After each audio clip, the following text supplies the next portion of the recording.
Welcome back, guys, to our playthrough of Pokemon Fire Red. We've just entered the Rixy chamber, inside of which we will find 5 unknown Pokemon: V, W, X, M, and B. Now, in the last episode, we got Z and exclamation mark, and I was thinking in the last episode that I was going to capture all 28 in one go. No, it's not how that went at all. Took forever, and we only got 2, so now we're hopefully going to get 5 more. Now, in a review of this, I was looking at Bulbapedia, which has a breakdown of how often we can run into these Pokemon. So, of the 5 that are available in here, the most difficult one for us to track down is going to be B as in boy. That is a 2% spawn chance. M as in Marcanine is 8%, while as X is 10, W is 30, and V is 50. So we're going to go ahead and run through here and see if we can capture them all. We did have Raichu up front, so he can use Thunder Wave and immobilize these guys. Let's go ahead and see if we can start this now. There hasn't really been anything unique or interesting in here just yet. So far, all the chambers seem to be just, I don't know, uniquely designed. They're all different.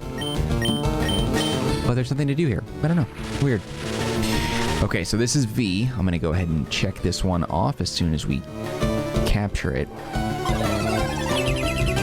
Now, we got to be careful. If I have to run down to Ultra Balls, I got to fly back in town, grab some, and then come back. Let's see. It's 62. We should be good, I think. Up in B. Got it. Okay, I'm going to mark that off. Okay, and I'm going to give it a nickname. I forgot to do it on the exclamation one. We got Z and exclamation, and I forgot to do that. Yes. Okay. This is V, U-N-O, W-N. I don't really get how that's V, but, you know, I guess whatever.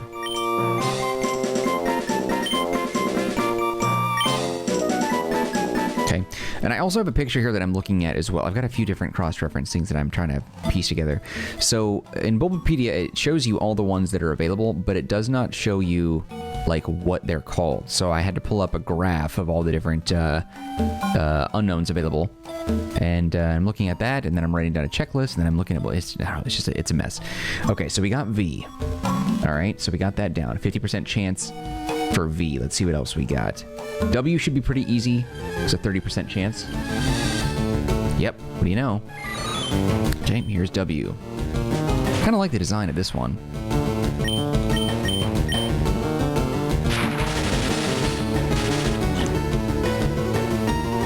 Perfect. And then X is a 10%. Yeah. Well, M is 8, and B is in boy is 2%. Okay, let's go ahead and see if we can grab ourselves W.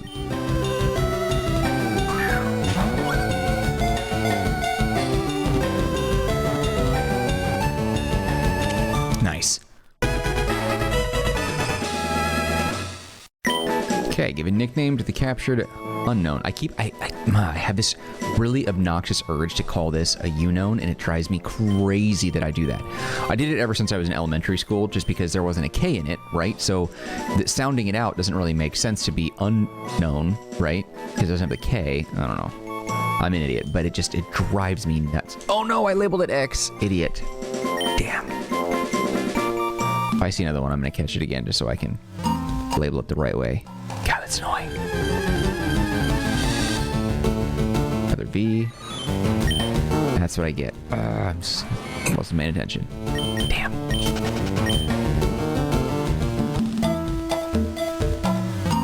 WXMB. Alright, let's actually get a... super frustrated that I did that. Because the X is... stupid. Stupid move. Wasting a Thunder Wave and an Ultra Ball. Whatever. That's on me.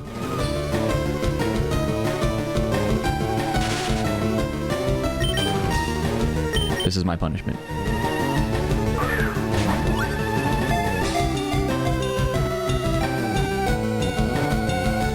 Alright, this time, spell it right.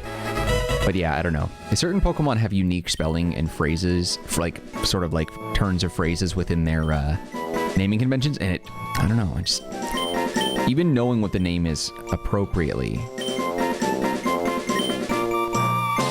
I still mess it up. Awesome. Okay, so there we go. So we got our W. Now let's actually find X. M and B, X and B.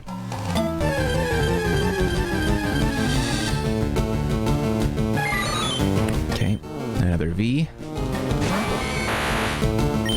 Now in the last episode I talked a lot about nothing, honestly. Talked about the future of YouTube, actually, and my kind of goals, and I've talked about that a few times in the in some other videos. Not going to do it here.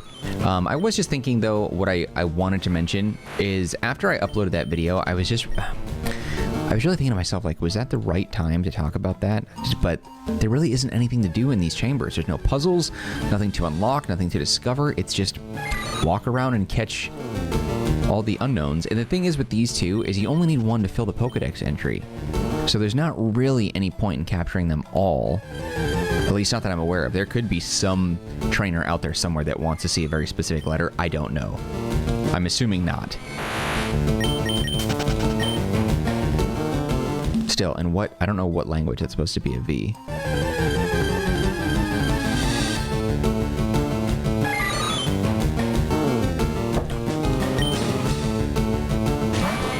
Looks like a martini, though. I'll tell you that much. A little toothpick hanging out the side. Come on. 10% chance of X.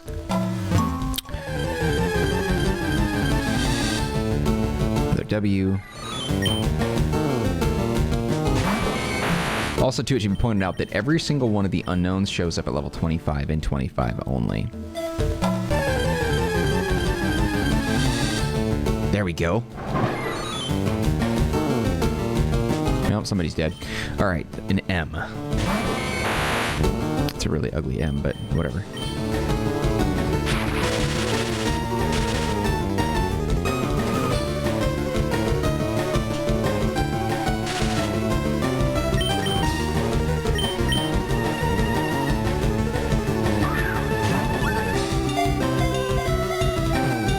Glad we got this one because it's only got an 8% chance. Mark these off on my checklist here. Yes. No, no, no, no. I really wish they would have put the letters in there. Okay, mark these off my checklist real fast. All right, so we got M, and we got W. We need X and B.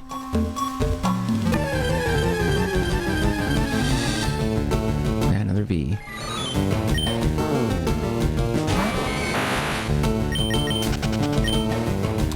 And then, you know what is going to be so oddly satisfying is once I'm done capturing all these, we're going to go back to the box and I'm going to organize them alphabetically.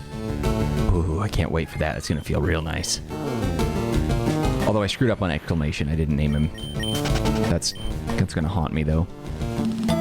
That one and question mark are the two most difficult ones to obtain. Of all of them, those are the only two that have a 1% chance. K and B both have a 2% chance, and a few others are in single-digit encounter rates, but exclamation and question mark are the two toughest ones. I just wish there was something more to these chambers, though. They're so small, but there's nothing to do here. There's no items to discover that I know of.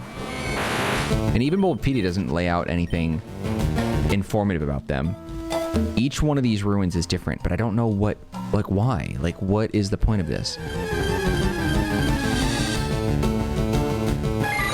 Yeah, I don't know. I just don't get it. I'm looking at them all. They're all unique, but there's nothing to do with them. What is the deal? Whatever.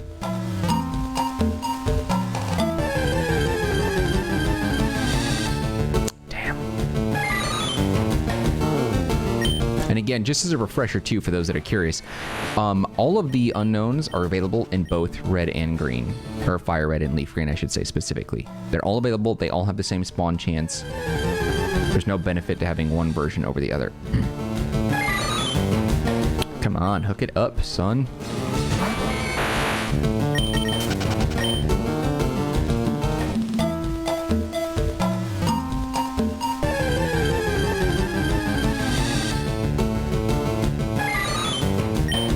see a lot of these. And I'm actually, you know, I'm surprised.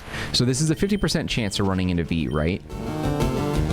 But, I mean, at least in the first chamber in Viapois, I'm going to say Viapois, it was 99% chance of running into a Z. Which means in the final chamber that we're going to go to at the east, I think the idea was to start east and go west. We actually started in the west. A has a 99% chance. As opposed to question mark. See, like, we finally saw this one.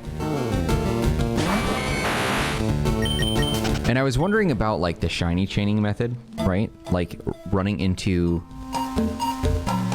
unknowns and knocking them out. Like, do the different letters change that? You know? Is it the same as if I was, like, fighting 5 Weedle and then I ran into a Caterpie? Would that be the same if I ran into, like, 5V and then 1W? Is it the same thing? Or because they're all the same species but just different designs, like, it doesn't count? Because otherwise, like, man, you could just go in here and just hunt the crap out of these things. Chain it, chain it, chain it. But I was talking about this in the last episode, and since then I haven't looked it up because I don't actually know if the shiny chain method is something that you can do in Fire Red and Leaf Green. I don't know if that's a Gen 3 thing. It could be. I don't know.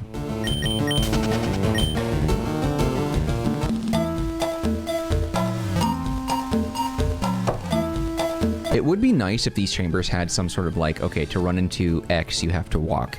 To run into W, you have to run to the right. Or something like that, you know? 5 different unknown Pokemon in here. 5 different methods of movement. Run up, run down, run left, run right. Walk, left, you know, whatever. Just something so that way you could, like, actually increase your chances of running into them. I was thinking about my love and obsession for shinies only extends so far as Pokemon Go, just because I can't stand doing it in these main games because it takes for absolute ever. But imagine you were trying to get a freaking shiny of like a specific letter. And I said this in the last episode, and I still stand by this, that I really do not believe that anyone in the world in this game has ever gotten a shiny of every single one of the letters in Fire Red and Leaf Green. I don't believe it. It's possible, but the chances are so astronomically against you. I don't know. Not legit method anyway. Of course, being honest with myself, I say that out loud knowing I'm sure someone probably has. These games came out in, what, 2004? But I would bet it would probably take all that time. Until now. To get them all. But the Shiny Charm, I don't know if it's in this game. I never tried to get it, so I don't know if it's even in here. It could be. I know after you, like, complete the Pokedex in some games, it gives it to you, so if it's available in this game, it would happen to be after you collect every Pokemon that you can in the local Kanto Dex. God, come on, this is crazy. So we got M, but we don't have X and B? And X has a higher chance of appearing than M, and we got that one first.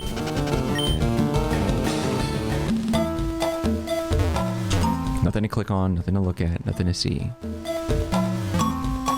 Just beautiful sprite work all the way.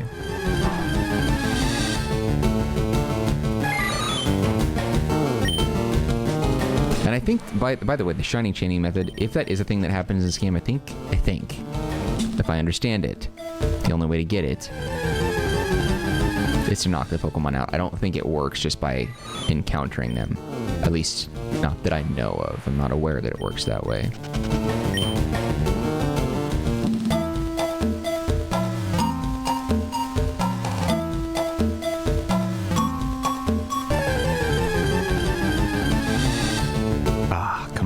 We'll get there. It took me between 27 and 30 minutes. I can't remember how long the video was. But in the Viapois chamber, that one, it took us about a half hour to get both. So that 99 versus 1% chance, it took forever. And these Vs, man, I'm shocked. I really thought we'd have run into X by now. I thought the only one that was going to give us trouble was going to be B, with possibly trouble with M. Guess not, though.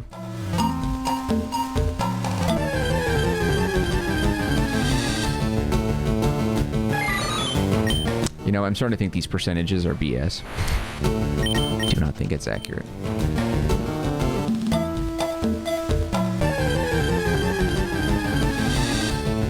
God, come on, work with me here.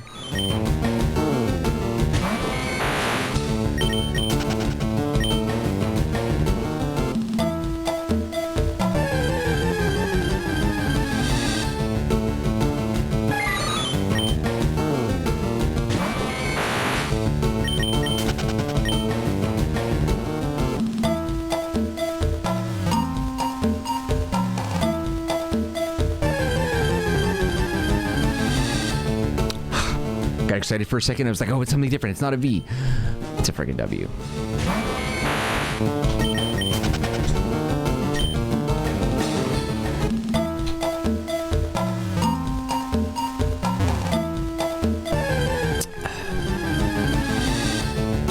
Another M. Damn. Come on, what's the deal? X gonna give it to you. Come on. Come on.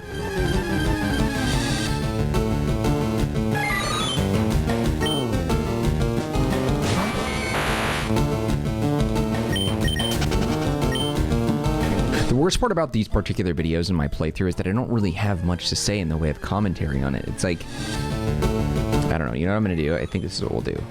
I'm gonna actually look up and have some commentary on what I'm reading on Bulbapedia.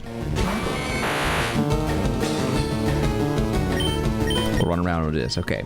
While it is not known to evolve into or from any other Pokemon, as of Generation 3, Unown has 28 derivative shapes chronicled in the Unknown mode in Generation 2 and the Unknown Report in Heart Gold and Soul Silver.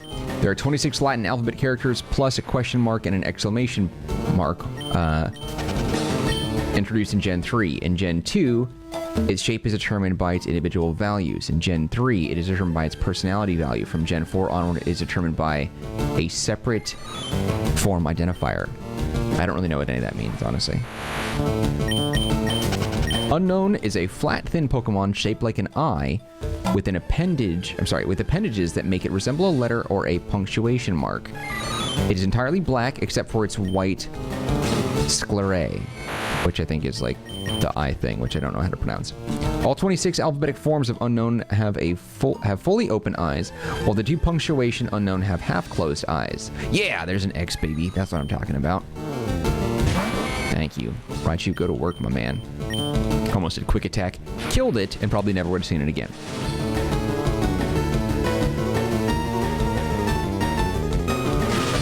Excellent. Okay. Though each of its forms has a counterpart in the Latin alphabet, Unown is said to resemble ancient writing and hieroglyphs. It is a mystery whether Unown predates or postdates written language, and therefore which one is based on the other. Kind of fun. Yes. U-N-O... What am I doing? Learn to spell, my man. I have a problem with this because I'm thinking QWERTY, not alphabetical. This is the X. Excellent. Alright, now we just have B left. The Pokedex and Professor Oak's research disagree on whether Unown communicates using electromagnetic waves or telepathy. Either way, it can be detected by the Pokegear radio, which interprets it as the melody of the Azure Flute. Azure Flute? Azure Flute. It is said that an odd power emerges when more than one Unown come together, and the anime is capable of reading the thoughts of other life forms. Great numbers of Unown are capable of distorting their reality to suit the dreams and wishes of whoever's in control of the Unown. However, they can only do this when more Unown are present, so it could be a shared effort rather than an ability unique to each Unown. Unown is an extremely rare Pokemon that lives in its own dimension and rarely ventures outside. When it moves to the Pokemon world, Unown tend to stick to walls like engravings of ancient texts or orbit other Unown. In Generation 8, Hidden Power is Unown signature move. Very interesting. Bulbapedia has some really great information on this. I love Bulbapedia. Bulbapedia. How now, brown cow? Unown played a major role in Spell the Unknown Entei, creating the illusions that... Oh, that got me excited. I thought that was a B. Creating the illusions that drive the plot. Notes about Unown can be seen on Professor Oak's computer at the beginning of the movie. The information as presented in the Japanese version has been cleaned up and transcribed here. Because of their timid and careful character, Unown do not want to go out in the external world. Unown have the power to perceive the feelings of other creatures, including human beings. Unown communicate with each other over electromagnetic waves but cannot use telepathy. Given all this, Unown are still classified as a species of Pokemon as opposed to any other sort of creature. In Address Unknown, an Unknown G fell out of the unknown dimension. After it was healed by the group, it helped defend them against Team Rocket, and its mind merged with that of Ash's Larvitar so that the group could help it address its inner pain. Jesus. Markings of Unknown were observed on a tablet in top-down training. The tablet reads, friend, and then a bunch of other stuff that I don't know how to read. Looks like Japanese. In the English dub, Dawn reads it as, when every life meets another life, something will be born. Okay. In Journey to the Unknown, Saturn had his Bronzor use Confuse Ray on multiple Unknown, causing trouble for Ash and his friends. The tablet from top-down training also appeared in this episode. The Unknown reappeared in a flashback in Enter Galactic. In PK21, an Unknown F fell out of the unknown dimension following an unspecified incident, and Pikachu and his friends had to help it return to the unknown dimension so it could reunite with the other Unknown. In JN083, what the hell does that mean? I don't know what these are, but they're clickable. I'm gonna look these up as a side note. So PK21 is a 21st Pikachu short of the Pokemon anime that aired in 2010. Gotcha. I see. JN083 is the 83rd episode of Pokemon Journeys, the series, and the 1,160th episode of the Pokemon anime? My man! I had no idea there was over that. I thought there was like 50 episodes. That's crazy. The Pokemon anime, often referred to as just the anime by Pokemon fans, is a collective term referring currently 1,177 main series episodes, 23 movies, and a number of side stories, all focusing on Pokemon. The great majority of these focus on Ash Ketchum, a Pokemon trainer from Pallet. God, why can't they just remake that stuff and have it be about Red and Blue? Okay, we're going to read a little bit more about the Unknown until we find B, and then we'll read about the Unknown Dimension, presumably before we can find B. In JN083, 5 Unknown covered a town in Johto with an endless night in order to help Karara accept parting ways with her Cleffa. Once she finally realized it was time to say goodbye, the Unknown returned day to the town and departed. Interesting. And the mastermind of Mirage Pokemon, a Mirage Unknown G, was created by Mirage Master. In the Rise of Darkrai, multiple Unknown fled from Dialga and Palkia in the Unknown Dimension. Others appeared during the opening sequence. Pokemon Mystery Dungeon, Explorers of Sky, Beyond Time and Darkness, featured a stone tablet written in Unknown. Episode 263, or EP263. Let's see. Unknown, the symbol Pokemon shown... Unknown, the symbol Pokemon. Unknown are said to have existed since ancient times. They are many in form and shape, but little is known about this mysterious Pokemon. In DP060, Unknown, the symbol Pokemon, use telepathy, to communicate with each other. Many different shapes have been discovered. And then there's a whole bunch in the manga as well, but I want to read about the Unknown Dimension. I think that's freaking crazy looking. The Unknown Dimension is an alternate dimension that is most notable as the natural home of Unknown. It has made a number of appearances in the anime. The dimension seems to have an unusually strong link with Ash's world.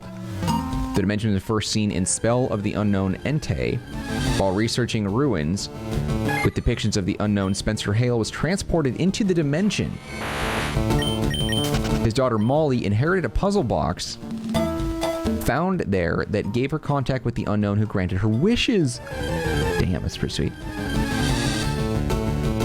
Such was the strength of the world she created that an opening to the dimension appeared in the entrance hall of her mansion. Could really use some Unknown wishes myself, you know what I mean?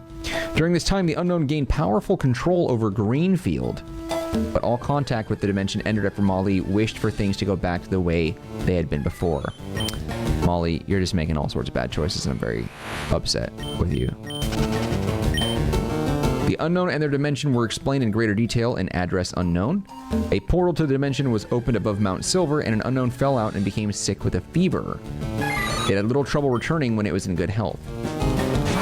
In the Rise of Darkrai, this dimension became the battleground of Dialga and Palkia before their battle moved to Alamos Town. The presence of the Unown during their preliminary battle against that that seemed weird. The presence of the Unown during their preliminary battle suggested that the unknown dimension represented here is the same as that in address unknown and spell of the unknown Entei. Arceus, I don't even know if that's right. Arceus, Arceus, whatever. However you say it, it's wrong. Okay, what I'm saying is right. That's probably not even true. Arceus and the Jewel of Life also suggests that the unknown dimension collided with the colliding dimensions of Dialga and Palkia.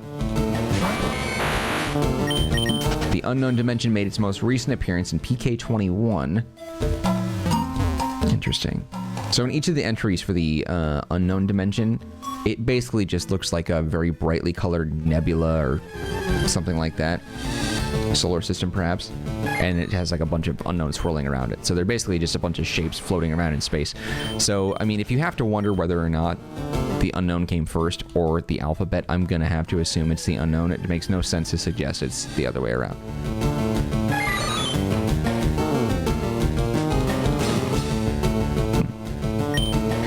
In Pokemon Adventures Gold, Silver, and Crystal chapter, Unown first appeared in Into the Unknown and the Ruins of Alph. During a battle with Team Rocket, Gold has his Sunbow use Flash. Oh, Sunbow is Sunkern. Okay, I was like, what the hell is a Sunbow? Sunbow used Flash, accidentally awakening the Unknown from their slumber. Angered, the Unknown retaliated on the Team Rocket elite trio, defeating them. Bugsy later returns to study the ruins further in Hooray for Heracross, where he captures an Unknown G and gave to one of his colleagues. Later, as he searches for Suicune, I almost said Suicune again. Suicune, he finds 2 chambers with unknown markings. Using his device to translate them, it reads as the following. And then it's, oh, baby, there it is, finally. Got that. God, I didn't know how much more I could read of this. Thunder Wave. Hell yeah, we got it.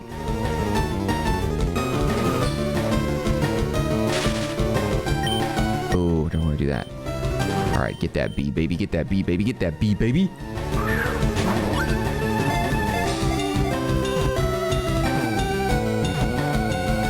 Basically, I'm just gonna have a box of unknown that are all paralyzed. Awesome. Yes. U-N-O-W-N space B, baby. That doesn't even look like a B. It's so weird. Excellent. All right, sweet. Let's get out of here. Can't believe we're able to capture them all. All right, so we're back in the Tanoby Ruins. We're going to go ahead and save it.